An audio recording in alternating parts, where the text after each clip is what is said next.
할렐루야, 반갑습니다. 오늘도 이렇게 기쁜 날 하나님 앞에 예배드려 나오신 우리 성도님들 주님의 이름으로 환영합니다. 우리 다 함께 주의 나라가 임할 때 이 찬양하시면서 감사와 기쁨 드리는 한 예배 하나님께 드리도록 하겠습니다. 다 함께 찬양합니다.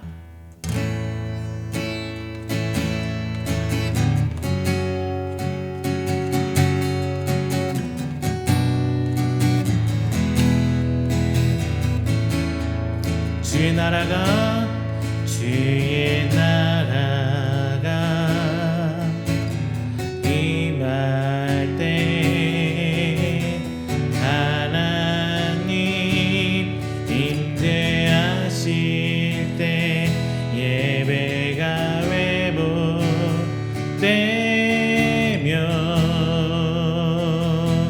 기적은 일어나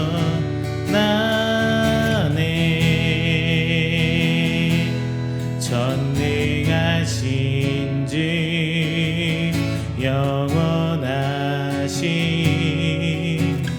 능력의 통치자 자유가 선포되며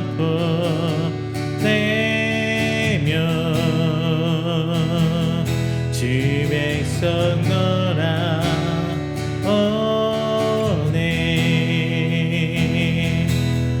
하나님 나라 임하소서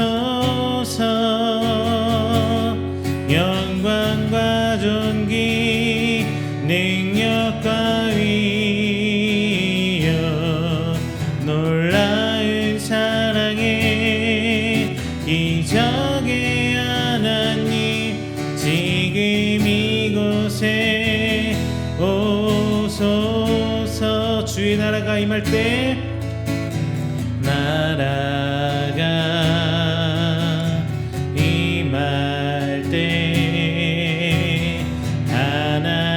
하나님 임재하실 때 예배가 회복되며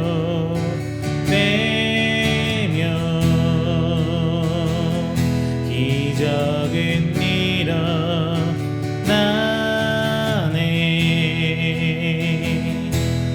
전능하신 주 영원하신 능력의 통치자 자유가 선포되며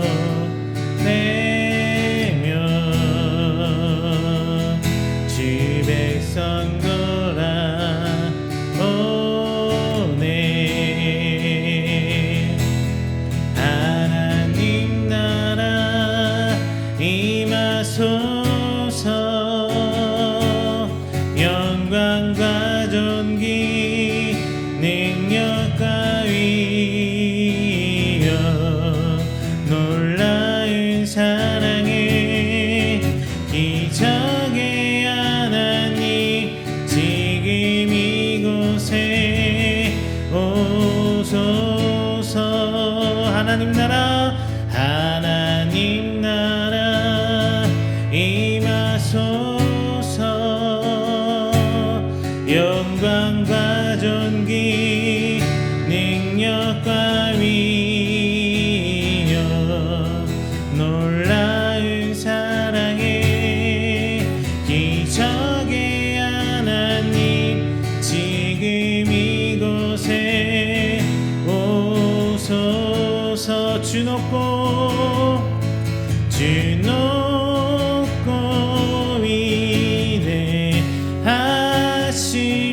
위대하시니 크게 외쳐 선포하네 만왕의 왕 주 하나님 지금 오소서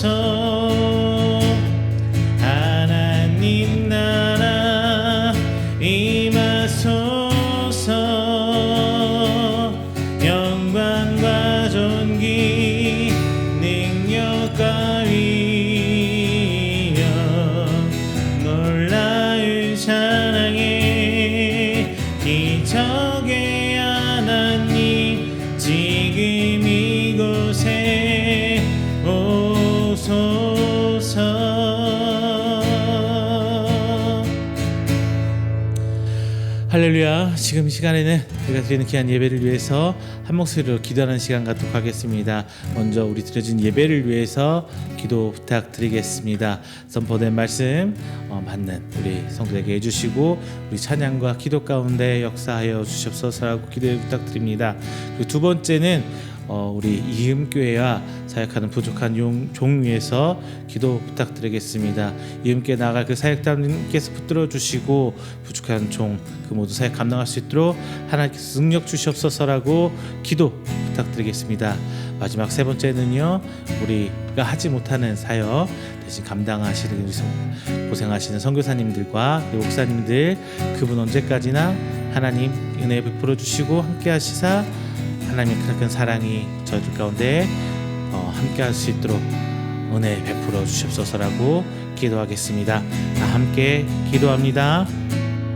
사랑과 은혜가 충만하신 내 주 하나님 오직 감사의 마음드립니다. 하나님께서 베풀어 주시고 주시옵소서. 주 하나님께서 사랑하시사 함께 해주시고 감당할 수 있는 저희들 데스트로 한번 믿어 주시옵소서. 저희 주께서 다시 사부어 주시는 분들 드립니다. 우리를 갑니다. 자생명 주 뜨고 나갈 때마다 주의 이름이 저희 가운데 주시옵소서. 이제 내 시간 저희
오소서 진리의 성령님 찬양합니다.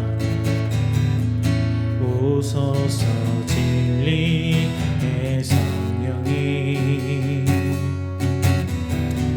이 땅에 능력 임하소서.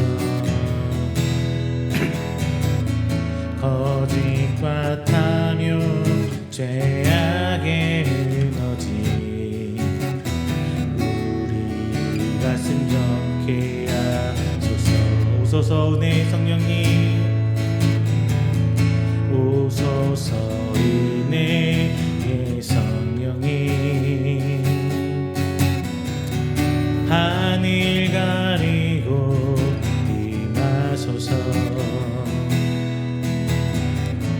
거룩한 불꽃 하늘로서 임하사 다 우리에게 하소서. 주 영광 이행 그 흥의 불길 다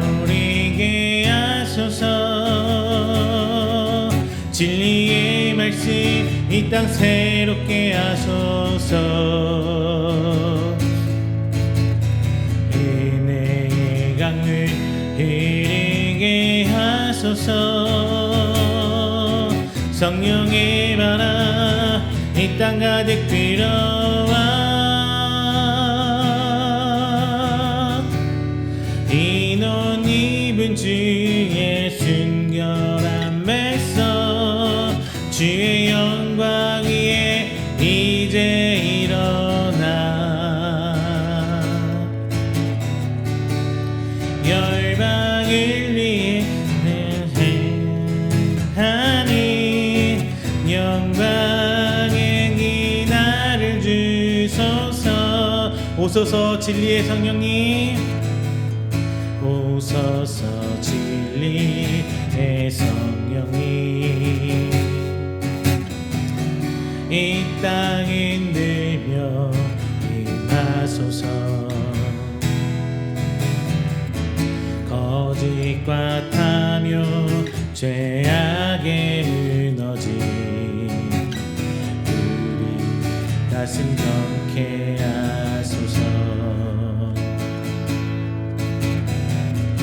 오소서 은혜의 성령님. 하늘 가리고 임하소서. 거룩한 불꽃 하늘로서 임하사 타오르게 하소서. 주 영광 위에 그 흥의 불길 타오르게 하소서. 진리의 말씀 이 땅 새롭게 하소서. 은혜의 강을 흐르게 하소서. 성령의 바람 이 땅 가득 들어와. 흰 옷 입은 주의 순결한 백성 주의 영광 위에 이제 일어나. 열방을 이며 행진하니 영광의 기나를 주소서. 하늘의 문을 여소서. 하늘의 문을 여소서. 이곳을 주목하소서. 주를 향한 노래가 꺼지지 않으니 하늘을 열고소서. 이곳에 임재하소서. 주님을 기다립니다. 기도의 향기가 하늘에 닿으니 주여 임재하여 주소서.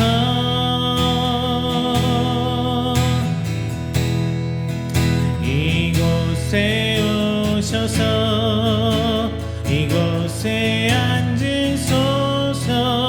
이곳에서 드리니 예배를 받으소서.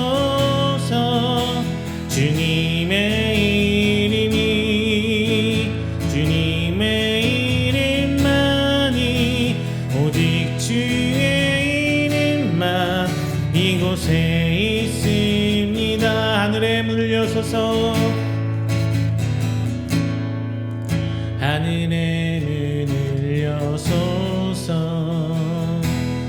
이곳을 주목하소서.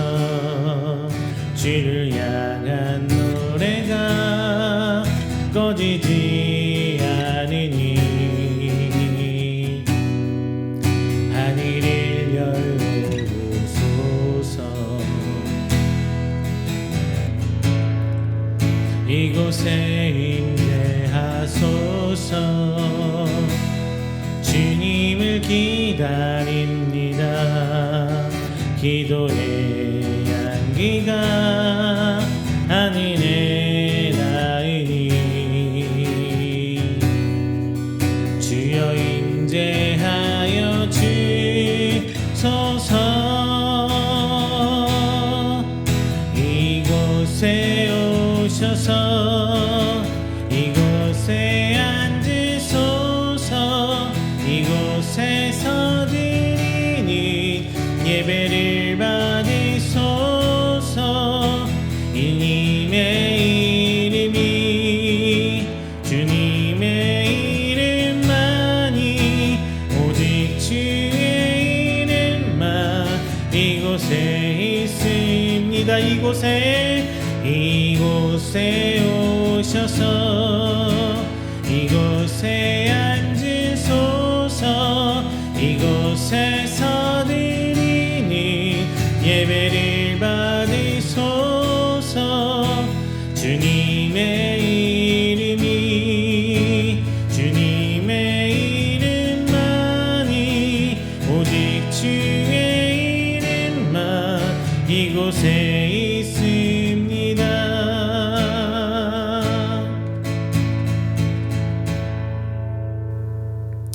할렐루야. 이 시간에는 우리가 드리는 귀한 예배를 위해서 조용히 기도하며 준비하는 시간 갖도록 하겠습니다.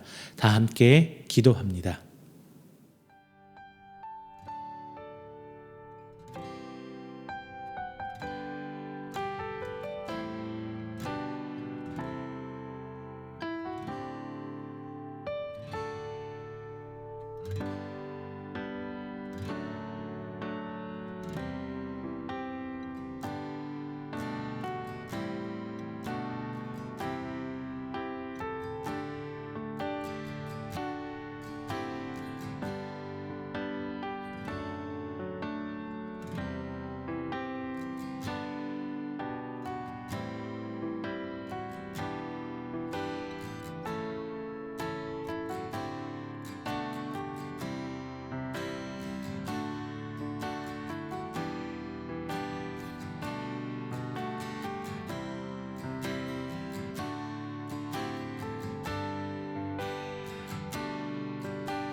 사도신경으로 우리의 신앙을 고백합니다.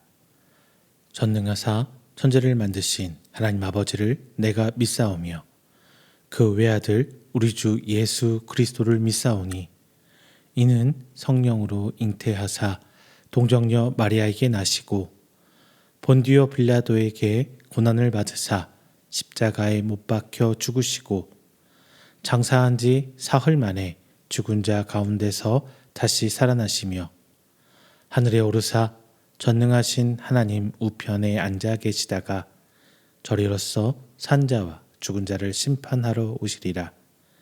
성령을 믿사오며 거룩한 공예와 성도가 서로 교통하는 것과 죄를 사하여 주시는 것과 몸이 다시 사는 것과 영원히 사는 것을 믿사옵나이다. 아멘. 다 함께 교동문 24번 시편 46편 함께 교독하겠습니다. 교동문 24번 시편 46편입니다. 하나님은 우리의 피난처시요 힘이시니 환난 중에 만날 큰 도움이시라. 그러므로 땅이 변하든지 산이 흔들려 바다 가운데 빠지든지 바닷물이 솟아나고 뛰놀든지 그것이 넘침으로 산이 흔들릴지라도 우리는 두려워하지 아니하리로다. 한 시내가 있어 나뉘어 흘러 하나님의 성 곧 지존하신 이의 성소를 기쁘게 하도다. 하나님이 그 성 중에 계심에 성이 흔들리지 아니할 것이라. 새벽에 하나님이 도우시리로다. 그가 땅 끝까지 전쟁을 쉬게 하시며 활을 꺾고 창을 끊으며 수레를 불사르시는도다. 이르기를 너희는 가만히 있어 내가 하나님됨을 알지어다. 내가 문 나라 중에서 높임을 받으리라. 내가 세계 중에서 높임을 받으리라 하시도다. 만군의 여호와께서 우리와 함께 하시니 야곱의 하나님은 우리의 피난처시로다. 아멘. 다 함께 찬송가 200장, 찬송가 200장 찬양하겠습니다.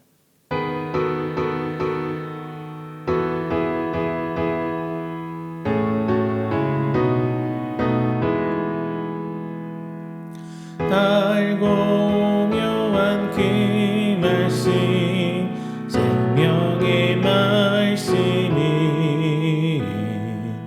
귀한 그 말씀 진실로 생명의 말씀이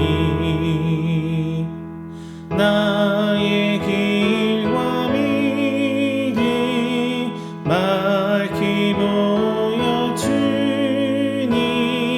아름답고 귀한 말씀 생명샘이로다. 아름답고 귀한 말씀 생명샘이로다. 귀한 주님의 말씀이 내 노래 되도다. 모든 사람을 살리는 생명의 말씀이 값도 없이 얻어 생명 길을 가니 아름답고 귀한 말씀 생명샘이로다.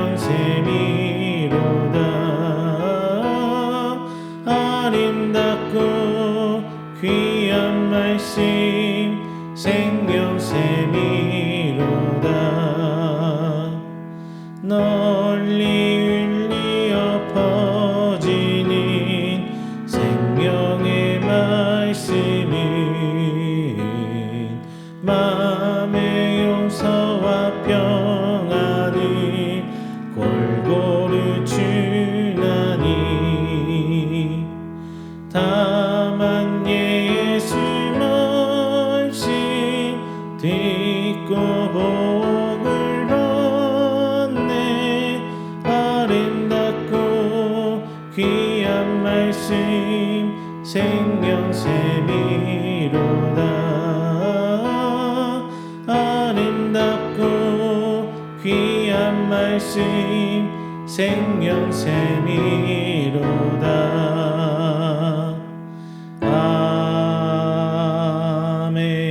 아멘. 이 시간에는 우리가 드리는 예배를 위해서 제가 회중을 대표해 기도하도록 하겠습니다. 다 함께 기도합니다. 사랑과 은혜가 충만하신 우리 주 하나님 아버지 감사합니다. 거룩한 주일 허락하여 주시고 하나님의 이름으로 함께 예배드리게 하심 감사드립니다. 지난 한 주일 동안 우리의 삶을 지켜주시고 필요한 은혜를 이 모양 저 모양 베풀어 주심 감사합니다. 오늘 이 시간 세상의 염려와 분주함을 내려놓고 하나님만 바라보길 원합니다. 형식적인 예배로 드리는 것이 아니라 마음과 뜻을 다하여 하나님 앞에 설 수 있도록 인도하여 주시옵소서. 지난 한 주간의 삶을 돌아봅니다. 우리의 생각과 말과 행동으로 하나님을 바라보기보다 세상을 바라봤던 우리의 삶을 이 시간 내려놓습니다. 하나님의 것보다 세상의 것을 더 의지하고 말씀보다 내 생각을 더 앞세웠던 불순종, 불쌍히 여겨주시사 오늘 이 시간을 통해 하나님의 예수님의 보혈로 우리를 깨끗게 하시며 오늘 이 시간 정결한 마음으로 예배드릴 수 있도록 하나님 아버지 인도하여 주시옵소서. 하나님, 감사할 것이 많았음에도 항상 부족한 것을 바라보며 불평했던 우리를 이 시간 하나님 앞에 고백합니다. 그리고 우리 가정을 지켜주시며 어려운 가운데 힘든 가운데 새 힘으로 하나님 붙들어 주신 그 은혜 있음에도 불구하고 그 모든 것들 만족하지 못하고 욕심 부렸음을 이 시간 고백합니다. 주님, 받은 보복을 세지 못하고 이해하지 못하며 하나님 앞에 더욱더 큰 것을 바라보는 저희들 인간적인 욕심들 내려놓게 하시고 성도로서 작은 것에 감사할 줄 아는 모습으로 살아갈 수 있도록 하나님 아버지 저희들 붙들어 주시옵소서. 이 시간 말씀 함께 나눕니다. 주님, 하나님의 뜻을 올바르게 바라보게 하시고 항상 겸손한 마음으로 말씀 앞에 아멘으로 순종케 하시며 하나님 그 말씀을 저희를 심령판에 새겨짐에 30배, 60배, 100배의 결실로 맺어질 수 있도록 하나님께서 은혜로 덧입혀 주시옵소서. 하나님, 우리 교회를 사랑하여 주시고 맡겨진 사명 감당할 수 있도록 인도하여 주옵소서. 서로 사랑으로 섬기고 복음의 소망을 세상에 전하는 교회가 되게 하여 주옵소서. 비록 온라인 교회로 그 모든 사역을 감당하고 있습니다. 하지만 다음 세대를 준비하는 귀한 복음의 씨앗이 되는 교회 되게 하시고 언제까지나 주님 오시는 그날까지 그 모든 사명을 감당할 수 있는 귀한 교회 될 수 있도록 하나님께서 인도하여 주시옵소서. 오늘 함께 말씀 나눕니다. 이 모든 말씀 주께서 은혜로 함께 해주시사 깨닫게 하시고 오직 하나님만 바라보는 귀한 시간 되게 해주시옵소서. 특별히 기도하는 것은 오늘 시간에도 귀한 곳에서 섬기시는 선교사님들과 목사님들 계십니다. 하나님께서 붙들어 주시사 그곳에서 이루어지는 영적 전투 가운데 승리케 해주시옵시고 하나님 나라가 확장되고 교회가 세워질 수 있도록 하나님께서 복의 복으로 덧입혀 주시옵소서.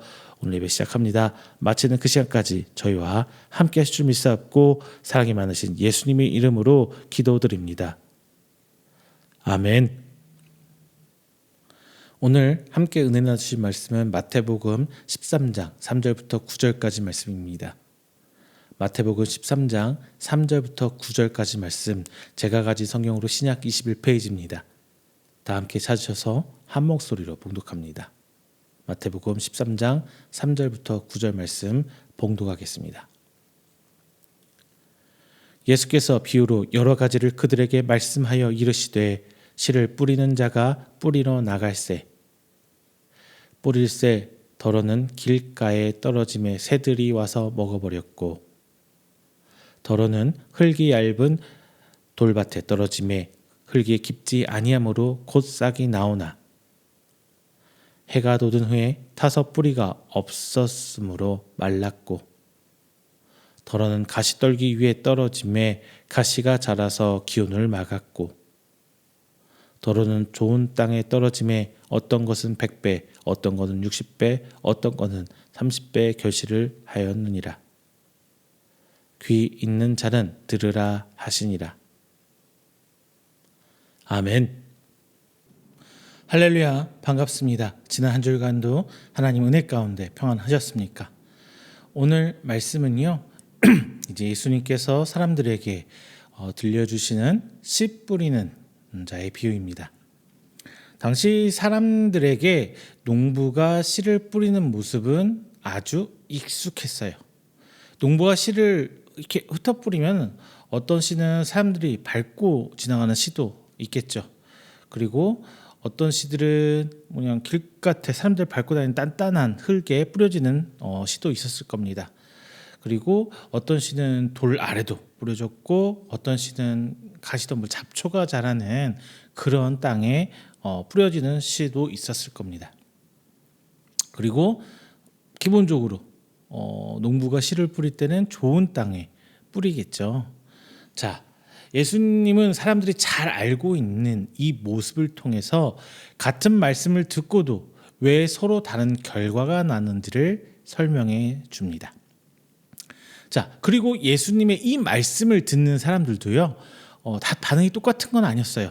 어떤 사람은 말씀을 잘 받아들였지만, 또 어떤 사람은 거부하기도 했고, 또 어떤 사람은 처음에는 기쁨으로 받아들였지만 오래 가지 못한 사람도 있었어요. 예수님은 이런 사람들의 반응에 대한 차이를 어려운 말로 설명하시는 것이 아니라 그냥 사람들이 평상시에 보는, 자주 보았던 씨 뿌리는 이 밭의 모습을 비유로 설명해 줬어요. 씨는 같지만 땅의 상태에 따라서 결국 그 결과가 달라졌고, 결국 열매를 맺는 것은 좋은 땅이었다. 이런 얘기를 해주고 있습니다. 오늘 우리는 이 비유의 말씀 처음 듣는 거 아닐 거예요. 저도 한 2번, 3번 설교를 했었던 것 같고요. 우리는 오랫동안 하나님의 말씀을 듣고 살아왔죠. 그래서 주일마다 그 말씀을 통해 위로를 받기도 하고, 때론 새로운 결심을 하기도 했습니다. 그런 의미에서 오늘 우리는요, 이미 씨가 뿌려진 사람들이에요. 하지만 말씀을 들었다는 사실만으로 10명이 앉아서 들었을 때 10명이 말씀을 다 들었다고 똑같은 결과 나오던가요? 아니죠. 어떨 때는 말씀이 정말 내 이야기처럼 내 가슴을 후벼파면서 들리지만, 또 어떨 때는 별다른 마음에 아무런 감동이 없을 때도 있어요. 큰 은혜로 받아들였던 말씀이 현실의 어려움 앞에서 그 힘을 잃기도 했고요. 그리고 내가 살아가는 삶에 어떤 염려 혹은 욕심이 커지면서 그냥 한켠에 뒤편으로 물려져 있을 때도 분명히 많았습니다. 반대로 어떤 말씀은요, 내 마음속에 깊이 박히면서 내 삶을 바꾸는 힘이 되는 그런 말씀이 되기도 합니다. 실제로요, 땅은 어떻게 관리하느냐에 따라서 그 상태가 달라지죠. 좋은 땅도 오래 돌보지 않으면 어떻게 돼요? 그냥 흙이 딱딱하게 바닥에 굳어가고 잡초가 자라면서 이제 농사 짓기는 좀 힘든 땅이 될 수도 있어요. 반대로 딱 봤을 때 마입에 돌밭같이 보이고 잡초가 무성한 땅으로 보였지만, 노동으로 힘든 일을 땀 흘려가면서 일해서 잡초도 걷어내고 돌도 걷어내고 계속 가꾸면서 하다 보면 어떻게 해요? 결국은 농사를 지을 수 있는 어떤 옥토, 좋은 땅이 됩니다. 땅의 상태는 처음 모습으로 영원히 딱 고정되는 것이 아니에요. 어떻게 돌보고 어떻게 관리하냐에 따라서 달라지는 거예요. 우리 마음도 마찬가지입니다. 한때 그냥 말씀 잘 받아들이고 아멘하고 그냥 그렇게 신앙생활 됐지만 그게 그대로 가던가요? 유지되는 거 아니죠. 신앙생활이 익숙해지면서 마음이 굳을 수도 있고요. 현실의 어려움 앞에서 말씀보다 내 앞에 놓여진 이 문제에 더 집중하고 살아갈 때 많이 있을 거예요. 염려와 욕심을 그대로 두면 이제 그것들이 내 마음속 한켠에서 자라나서 내 마음을 싹 휘어잡을 때가 있어요. 반대로 지금 마음이 굳어져 있고 힘든 상황에 있을지라도 어느 순간에 보면 이제 깨어지고 갈라지면서 이제 말씀을 받기 좋은 상태가 되기도 합니다. 예수님의 관심은요, 길가나 돌밭이라는 이 이름표 붙어있는 땅에 있지 않았어요. 그래서 오늘 본문은 다른 사람의 믿음을 판단하기 위한 그리고 정죄하기 위한 말씀이 아니라 말씀 앞에 서 있는 나 자신, 우리를 지금 돌보라는 말씀입니다. 결국 말씀을 들은 사람이 열매 맺는 좋은 땅이 되는 것이 중요합니다. 그러므로 오늘 우리는 단순히 내가 지금 어떤 상태인가만 물어보는 것, 이거는 물어본다, 이걸로 넘어가면 안 되겠죠. 앞으로 나는 내 마음을 어떤 땅으로 가꾸어야 하는지 그것까지 함께 생각해 봐야 될 것 같아요. 자, 그렇다면 이제 한 가지 질문 여러분들 던져보려고 합니다. 이미 우리에게 뿌려진 말씀은 지금 어떻게 자라고 있나요? 자, 오늘 우리는 예수님께서 말씀해 주신, 비유로 들려주신 4종류의 땅을 통해 그 질문을 하나씩 찾아보겠습니다. 먼저 첫 번째는요. 뿌려진 말씀을 내 이야기로 들어보시기 바랍니다. 내 이야기로 들어봐야 돼요. 예수님께서는 씨가 길가에 떨어지자 새들이 와서 먹어버렸다. 이렇게 말씀해주고 계세요. 그리고 뒤에 이어지는 19절의 설명에서는 길가에 떨어진 씨를 천국 말씀을 듣고도 깨닫지 못하는 사람 이렇게 설명하고 계셔요. 이 말씀은요. 말씀을 들을 때에 말씀을 듣지 않는 사람이 아니에요. 말씀은 분명히 똑같이 들었어요. 그런데 깨닫지 못한 겁니다. 예수님이 말씀하시는 길가는 사람들이 계속 밟고 다니기 때문에 흙이 어때요? 단단하게 굳어진 땅이죠. 씨가 떨어져도 땅속으로 들어가지 못한 채 겉에 남고 결국 어떻게 돼요? 새들이 와서 다 쪼아 먹는다 이거예요. 씨는 같은 씨였어요. 근데 결과를 가른 것은 뭐 때문이에요? 땅의 차이에서 온 거였어요. 여기서 깨닫지 못한다는 것은 단순히 성경의 뜻을 몰랐다는 의미만은 아닐 겁니다. 들은 말씀, 지금 나에게 무엇을 말하고 있는지 받아들이지 못하고 그리고 나의 생각과 태도를 돌아보는 데까지 이어지지 않은 상태를 말하고 있어요. 이 차이 중요합니다. 예수님은 단순히 말씀을 들은 사람과 듣지 않은 사람을 나누신 것이 아닙니다. 길가의 사람도 말씀은 들었어요. 문제는 들은 말씀이 그 사람 안에서 이해와 응답으로 이어지지 않았다는 데 있어요. 그래서 본문이 묻는 것은 얼마나 많이 들었느냐가 아니라 그 말씀을 어떻게 듣고 있느냐의 문제예요. 어떻게 듣고 있느냐. 또 길가는 원래 씨를 뿌리기 위해 준비된 부드러운 흙이 아니라 사람들이 밟고 다니면서 반복되면서 단단해진 곳이죠. 처음부터 그렇게 단단했을까요? 그건 아니었을 거예요. 그냥 계속 밟히면서 씨를 받아들이기 어려운 상태가 된 것이에요. 우리 마음도 비슷합니다. 말씀을 반복해서 들으면서도 자신과 상관없는 이야기처럼 넘기고 이미 아는 내용이라고 지나치는 일이 계속된다면 그냥 어느 순간 말씀을 들어도 어떤 감동도 내 마음에 생기지 않게 될 거예요. 그래서 길가의 문제는 어떤 지식의 부족함이 아니라 말씀 앞에서 말씀을 들을 때에 자신을 돌아보고 응답하려는 태도가 사라진 것, 거기에 문제가 있는 거예요. 여러분 신앙생활을 오래 하다 보면요, 말씀 듣는 일에, 설교를 듣고 말씀을 나누고 하는 일에 익숙해지죠. 어떤 본문이 나오면은 내가 오늘 말씀 다 읽어겠구나. 오늘 말씀도 그래요. 익숙한 말씀이다 보니까 오늘 이런 얘기 할 거야. 이렇게 짐작하게 되죠. 익숙하다는 것 자체가 문제가 아니에요. 그러나 익숙함 때문에 더 이상 말씀을 듣고 나 자신을 비춰 바라보지 않는다는 것, 이게 문제란 거예요. 그럼 어떻게 돼요? 내 마음이 굳어지게 돼요. 자주 듣는 말씀은 무슨 말이에요? 그렇게 잘 못하고 살고 있다는 말이에요.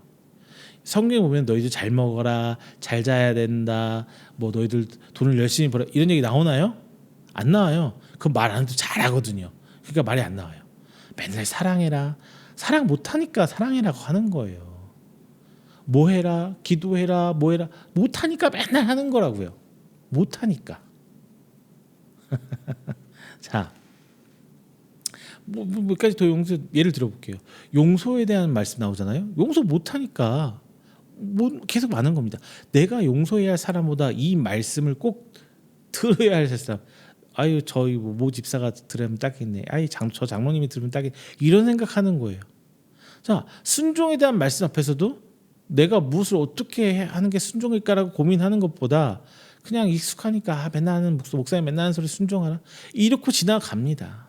결국은 말씀을 들었지만 나를 향한 질문으로 받아들이지 않는 것에 있는 거예요. 예수님 여기서 한 가지를 더 말씀하십니다. 말씀을 듣고도 깨닫지 못하면 악한 자가 와서 그 마음에 뿌려진 것을 빼앗아간다는 거예요.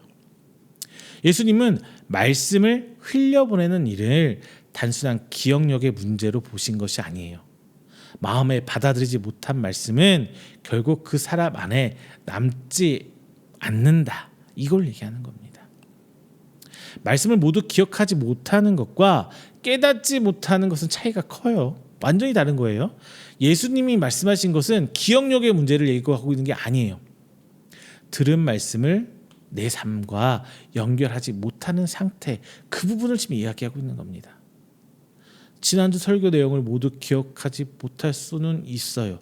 그래야 저희도 설교하고 먹고 삽니다.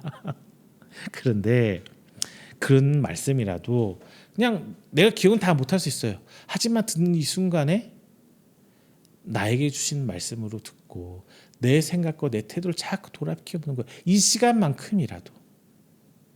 그러면은 그 반복되는 과정 속에 내 가치관과 생각이 바뀌면서 이제 그 말씀 자체가 내 삶 안으로 들어오기 시작하는 거예요.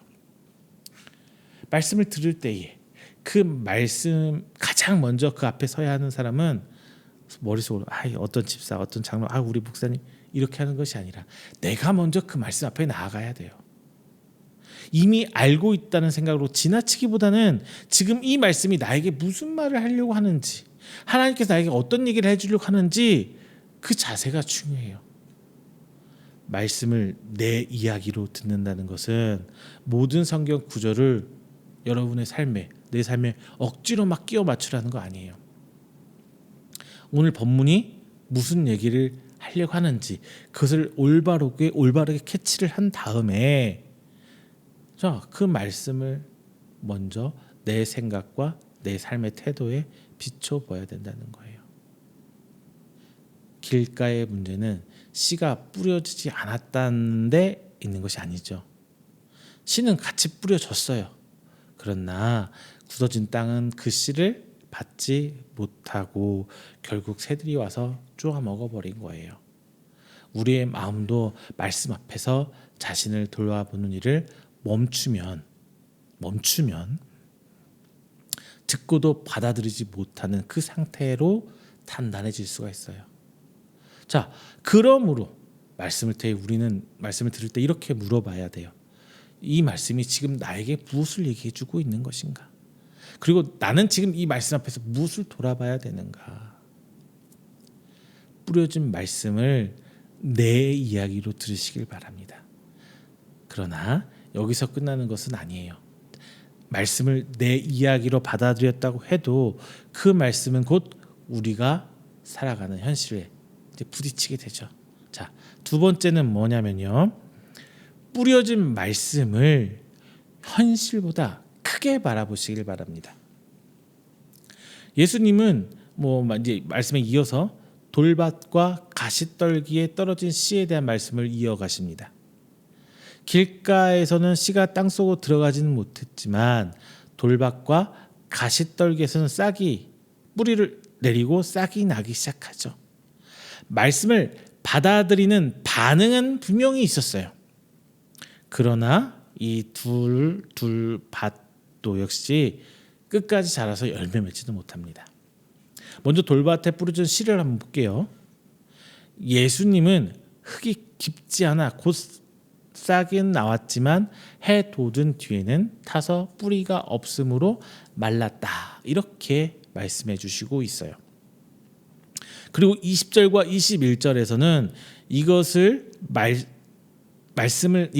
말씀을 듣고 즉시 기쁨으로 받지만 그 속에 뿌리가 없어서 잠깐 견디다가 이제 박해나 환란이 일어나면은 그냥 넘어져 버리는 사람, 이렇게 설명을 해주고 계십니다. 여기에는 분명한 대비가 있긴 해요. 자, 말씀은 즉시 기쁨으로 받아들였지만 뿌리가 없어서 잠시밖에 못 견디는 거예요. 받을 때 처음에 반응은 좋죠.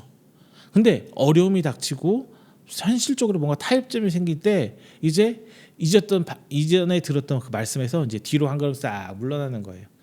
여기까지가 좋사오니.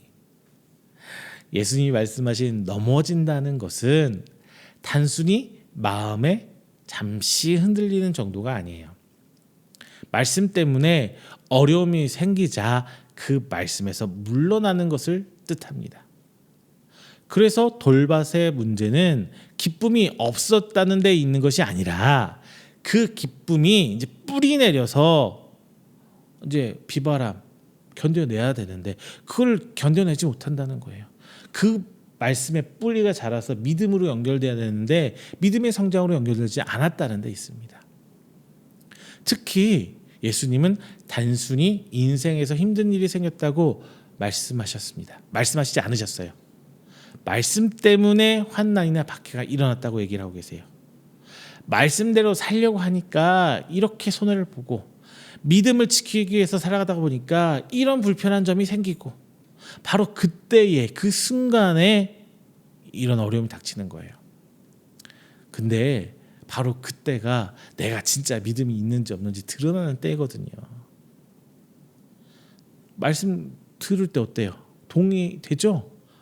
목사님 말이 맞아요. 예수님 말씀 맞습니다. 아멘 해요. 정직해야 하고 용서하는 말씀. 그런데 이런 말씀 들으면 어때요? 쉽지 않죠. 정직하고 용서하고 사랑하고 이해하고 받아들이고 진짜 다들 어려운 말들이에요. 이거를 실제로 우리 삶에 적용하려면은 그만한 대가를 지불하게 됩니다. 금전적으로든 시간적으로든 내 노력, 내 희생 다 갈아 넣어야 이러고 다 지키고 살 수 있는 거예요. 근데 이게 안 되죠. 제일 힘든 것 중에 하나, 자존심 내려놓는 거. 자, 이 순간순간에 우리는 매번 부딪히게 돼요. 매번 말씀들이 현실과 부딪히기 시작합니다.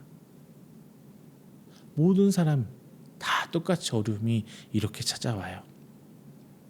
그러나 눈앞에 부담이 너무 크게 보이면 이전에 받았던 그 말씀들, 내가 아멘했던 그 말씀들이 앞에서 이제 우리 뒤로 슬금슬금 물러나는 거예요.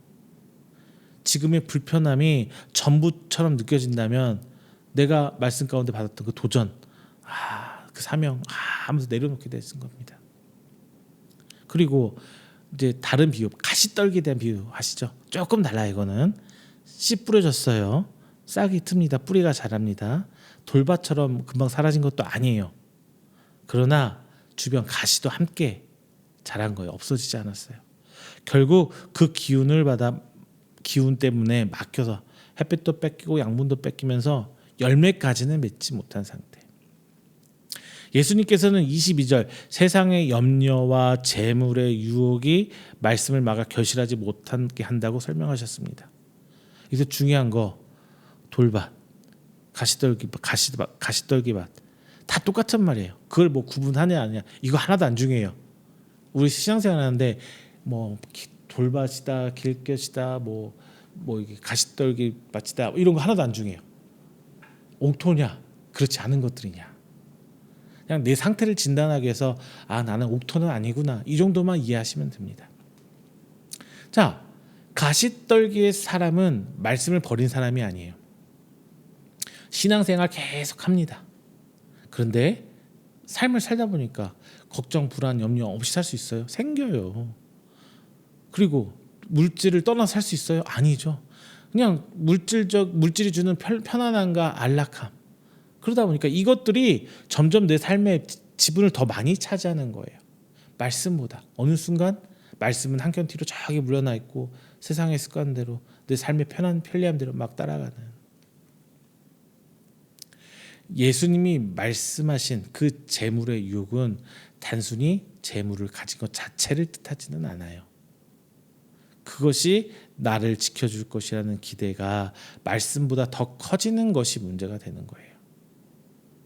무엇이 옳은가 보다 무엇이 더 안전한가를 먼저 묻게 되고 무엇이 더 편리한가를 생각하면서 손해와 이익을 따지는 이제 계산이 시작되면요, 재물은 마음에서 말씀과 경쟁하게 돼요.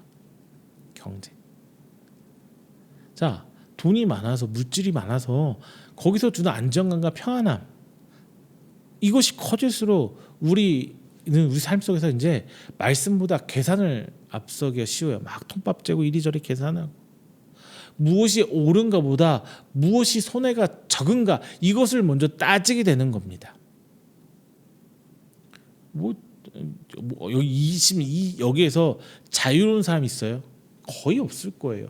목사들도 재정 문제 때문에 얼마나 힘든데요. 뭐 재정 때문에 설교 말씀을 제대로 전달하지 못하는 목사님도 많은 걸로 저는 알고 있어요. 성도들 눈치 보느라고 다 그런 거예요. 뭐 너나 잘해라 뭐 이런 식의 문제가 아니라 그냥 내 마음을 계속 이 말씀으로 비추어 보시길 바랍니다. 세상의 염려도 실제 문제가 있기 때문에 생기는 거죠. 그래서 염려가 있다는 것 염려를 한다 그 자체가 문제가 되는 건 아니에요. 다만 그 염려가 내가 뭔가를 선택하는 데 있어서 기준이 되어버리고 그게 주가 되어버린다는 그 상황이 문제가 되는 겁니다. 자, 제가 뭐 큰 구분하지 말라고 했지만 돌밭이든 가시떨기밭이든 서로 다른 모습은 달랐지만 공통점은 있어요. 돌밭에서는 말씀 때문에 찾아온 어려움 앞에서 물러났고 가시떨기는 세상의 염려와 재물의 유혹이 마음을 더 많이 차지한 상태를 이야기해주고 있습니다. 결국 무엇이 우리의 판단을 이끄느냐, 우리의 선택을 하게 하는 기준이 되느냐, 이것이 중요하다는 거예요. 그래서 뿌려진 말씀은 현실보다 크게 본다는 것은 현실을 외면해라 뭐 이런 뜻 아닙니다. 믿음은 현실이 없다고 말하는 태도가 아니에요. 현실은 있는 그대로 보아야 하지만 현실만으로 판단해서는 안 된다는 거예요. 지금 상황이 어렵더라도 그 안에서 무엇을 지켜야 하는지를 말씀으로 다시 살펴봐야 합니다. 눈앞의 손해와 불편함을 보는 것이 아니라 그 상황 속에서도 하나님께서 지금 어떻게 일하고 계시고 어떤 식으로 우리에게 보여주고 계시는지 그것을 우리는 봐야 되는 거예요. 거기에 귀 기울여야 되는 거예요. 가시밭 보세요. 잡초밭. 한순간에 넘는 거는 아니죠. 그냥 처음에는 야금야금 먹어 들어와요. 결국 열매가 맺지 못하게 만들죠. 그래서 지금도 아마 할걸요. 논농사 지으시는 분들 피 뽑는다고 하죠. 저도 피 뽑아봤는데 모르겠어요. 제가 볼 때는 그 벼랑 비슷하더라고요. 그래서 잘 구분이 안 돼요. 뭐 거기 붉은색 뭐가 뿌리 줄기 시작 부분 붉은색 뭐가 난다고 하는데 표시가 난다고 하는데 제가 옛날에 농활이라고 하죠. 농촌 봉사활동 가가지고 제가 벼를 뽑았는지 피를 뽑았는지는 모르겠습니다만 야금야금 먹어들어서 결국 제대로 열매 맺지 못하게 해요. 마찬가지 염려와 재물에 대한 의존도 처음엔 작아 보이지만 점점점 내 삶을 먹어 들어가요. 어려움이 찾아오면 무엇이 내 판단을 실제로 이끌고 있는지가 드러납니다. 말씀 때문에 내가 좀 손해를 볼지언정 그 말씀을 붙들고 있는지 아니면 염려 혹은 재물의 유혹 앞에서도 그 붙든 말씀을 내 삶의 기준으로 잡고 쭉 나갈 수 있는지가 드러납니다. 뿌려진 말씀을 현실보다 더 크게 바라보시길 바랍니다. 현실을 정확히 보되 그 현실보다 하나님의 말씀을 더 큰 기준으로 삼으시길 바랍니다. 그러나 말씀을 현실보다 크게 보는 것만으로는 정답이 아니죠. 그걸로 끝나면 안 돼요. 자, 이제 그 말씀이 실제 삶에서 어떤 결과를 만드는지도 우리는 바라봐야 합니다. 그것이 세 번째, 뿌려진 말씀이 이제 삶을 바꾸게 하길 바랍니다. 뿌려진 말씀이 여러분의 삶을 바꿔야 해요. 예수님은 마지막으로 좋은 땅에 떨어진 씨에 대한 말씀을 하시죠. 이 씨는 어떤 것은 100배, 어떤 것은 60배, 어떤 것은 30배 결실을 맺었다고 얘기를 해요. 자, 그리고 23절에서 좋은 땅에 뿌려진 사람은 말씀을 듣고 깨닫는 사람이며 그가 결실하여 각기 다른 열매를 맺었다고 설명을 하고 있습니다. 왜 100배, 60배, 30배냐? 또 어떤 성경은 30배, 60배, 100배냐? 제가 예전에 신학 배울 때 똑같은 질문을 했었습니다. 교수님한테. 근데 교수님 말 그 순서가 중요한 건 아니다. 문화적인 차이래요. 유대인들은 큰 것부터 작은 걸 셌고 헬라 문화권에서는 작은 것부터 큰 걸 셌다고 해요. 그래서 마태복음에는 100배, 60배, 30배 그리고 뒤에 나오는 요한복음이라든가 이방인들을 위한 성경들은 30배, 6배, 100배를 표현한다라고 저자들이 썼다고 얘기를 하더라고요. 그러니까 그 순서가 중요한 게 아니라 그런 식의 많이 열매를 맺어야 된다라는 게 중요하다는 건 상식적으로 좀 하나 알고 계세요. 자, 좋은 땅의 특징은 말씀을 많이 들었다는 게 중요한 게 아니에요. 길가도 똑같이 말씀 들었죠. 돌밭도 기쁨으로 받았어요. 가시떨기에서도 씨는 뿌리를 내렸습니다. 그런데 좋은 땅에서만 끝끝내 열매가 맺어집니다. 예수님이 강조하신 것은 듣는 데서 멈추는 것이 아니라 깨달은 말씀이 실제 삶으로 이어지길 바라는 말씀이었어요. 여기서 깨닫는 것은 단순히 성경을 신학적으로 혹은 어떤 과정을 통해서 이해했다는 의미를 말하는 건 아니에요. 들은 말씀을 받아들이고 그 말씀이 내 삶을 이끌도록 하는 것입니다. 그래서 진정한 깨달음은, 진정한 믿음, 진정한 깨달음은 내 삶에서 드러나야 돼요. 말씀을 들을 때 감동을 받고 이런 거 중요해요. 그러나 감동만으로는 충분하지 않습니다. 실제 태도와 선택에서 이전과 다른, 세상에 살 때와는 다른 모습들이 나타나야 돼요. 말씀이 생각을 바꾸면 선택도 달라질 수밖에 없죠. 그리고 그 선택들이 내 삶에서 하나, 둘, 셋 쌓여 갈 때 내 삶이 이제 변하기 시작하는 거예요. 말씀의 성장을 막는 것이 드러났다면 이제 그대로 두면 안 되겠죠. 좋은 땅에서 결실이 나타나는 것은 씨에 생명이 있었고 그 씨가 끝까지 자라날 수 있었기 때문이에요. 그런데 여러분 생각해 보세요. 내 밭에 돌이 있으면 돌을 걷어내야 되잖아요.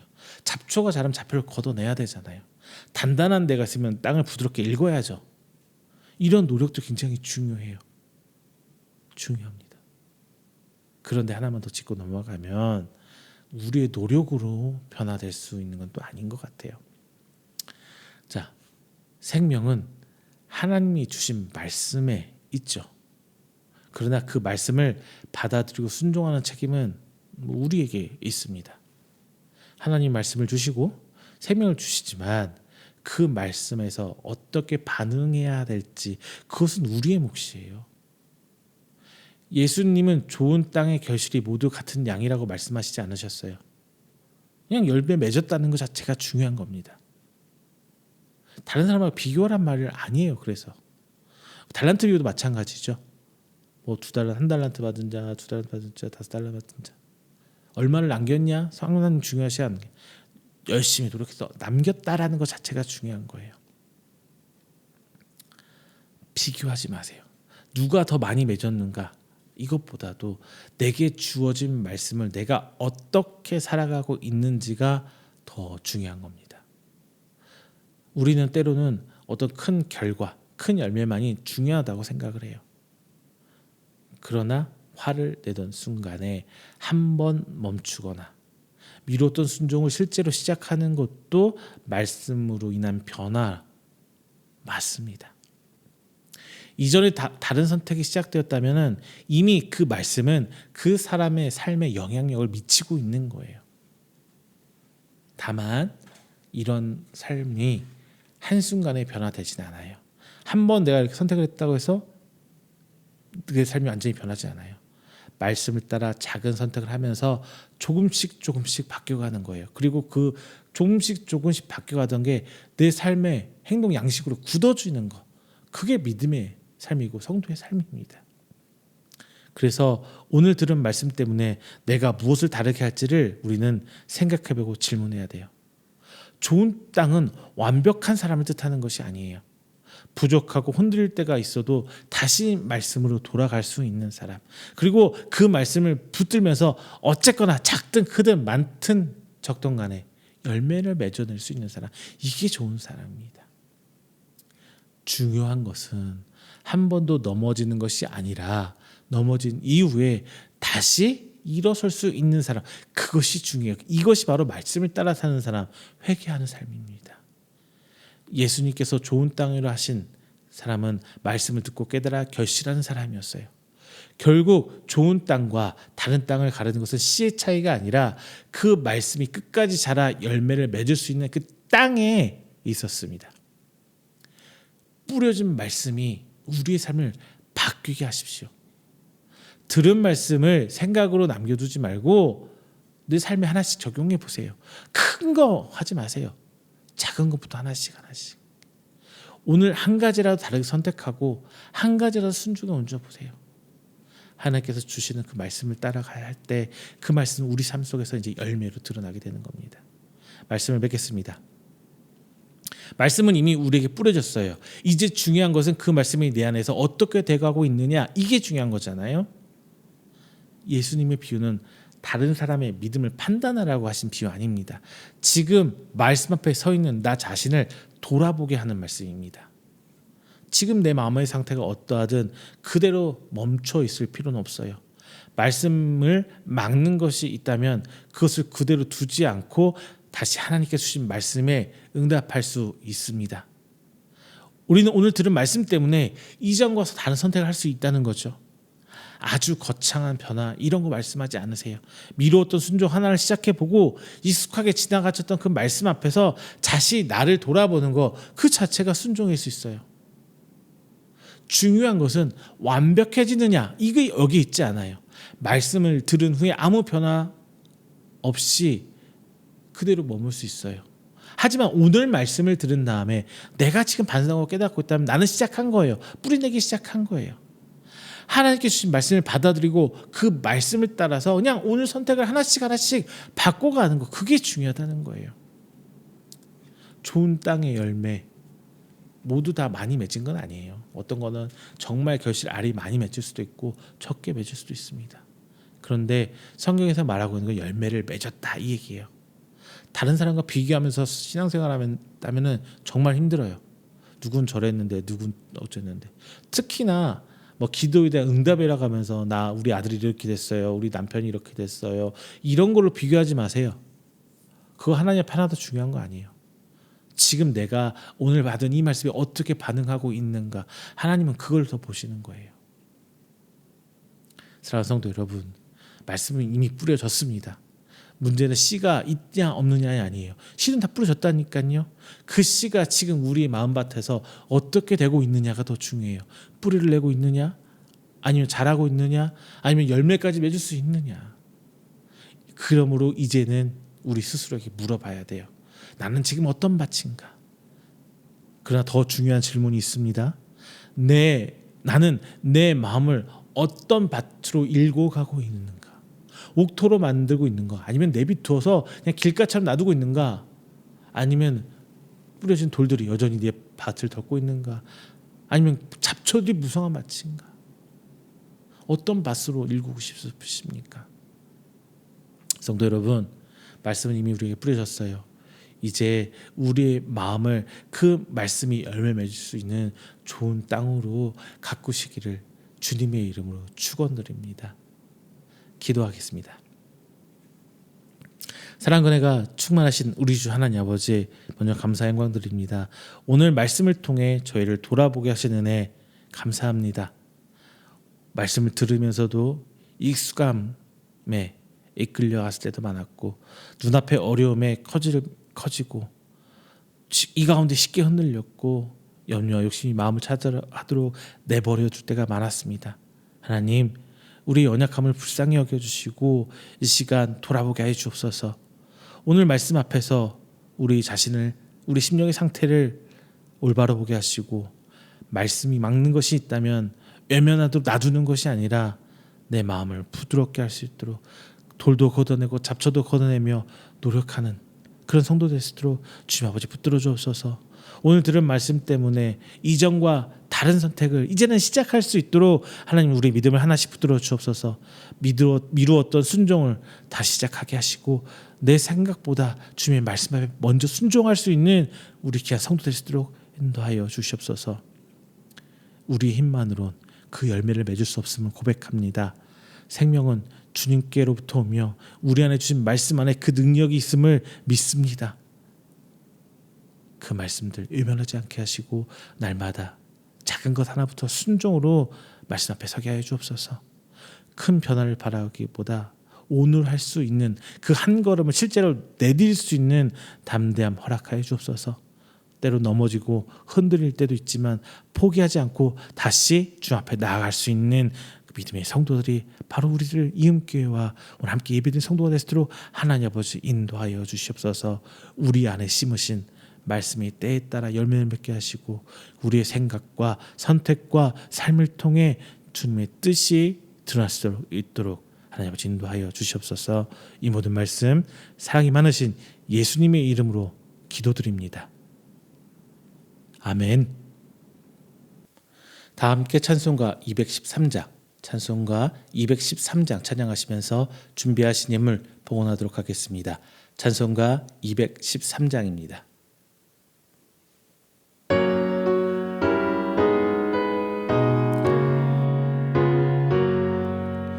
나의 생명 드리니 주여 받아 주셔서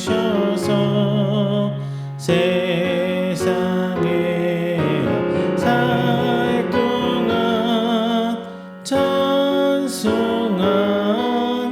하소서. 손과 발을 드리니 주여 받아 주셔서 주의 이름 위하여 민첩하게 하소서. 나의 임성 드리니 주여 받아 주셔서 주의 진리 말씀만 전파하게 하소서. 나의 복 드리니 주여 받아 주셔서 하늘나라 위하여 주 뜻대로 쓰소서. 나의 시간 드리니 주여 받아 주셔서 새 영생토록 주 위에 봉사하게 하소서. 아멘. 이 시간에는 우리가 드린 귀한 예물을 위해 제가 축복 기도하겠습니다. 다 함께 기도합니다. 사랑이 많으신 하나님 아버지, 감사 영광 드립니다. 우리에게 하나님 은혜로 생명과 건강 허락하여 주시고 우리 삶에 필요한 것 공급하여 주시며 오늘 새 한 주 시작하며 이 시간을 하나님께 예배드리게 해주심 감사드립니다. 오늘 이 시간을 통해 하나님께서 주신 것들 가운데 일부를 구별하여 예물로 드립니다. 감사와 믿음으로 드리는 이 예물 하나님께서 기쁘게 받아주시옵소서. 드린 손길 하나하나 기억하여 주십시고 각 가정과 일터에 하나님의 은혜를 더하여 주시옵소서.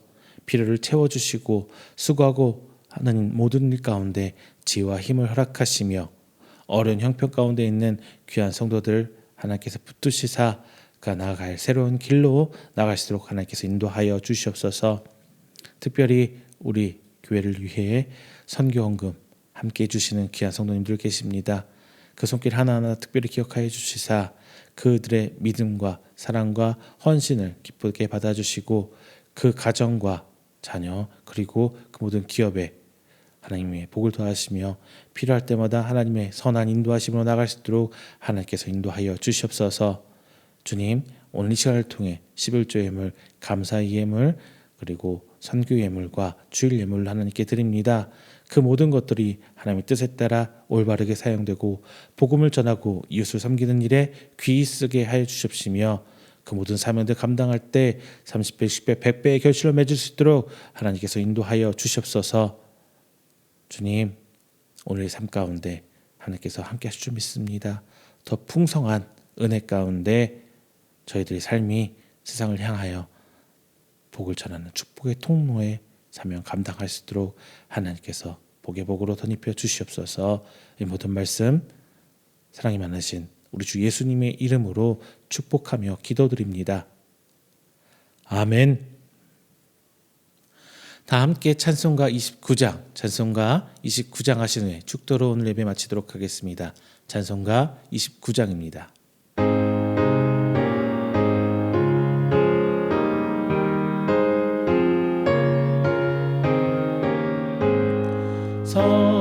성도여 다 함께 할렐루야 아멘. 주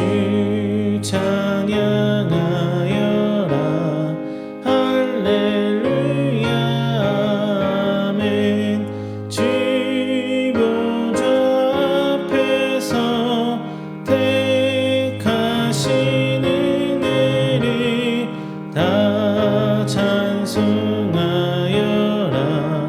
할렐루야 아멘. 만문을 열어라 할렐루야 아멘. 온 하늘을 열라 할렐루야 아멘. 인도자 되시며 친구가 되신 주 그 사랑 끝없다 할렐루야 아멘. 주 찬양하여라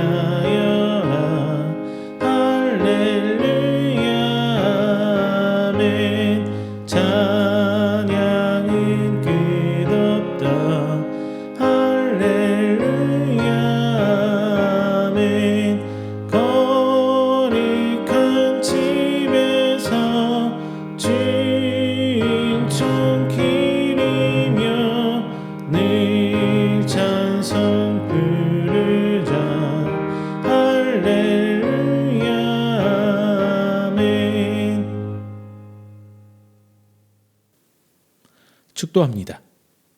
여호와는 내게 복을 주시고 너를 지키시기를 원하며 여호와는 그의 얼굴을 내게 비추사 은혜 베푸시기를 원하며 여호와는 그 얼굴을 내게로 향하여 두사 평강 주시기를 원하노라.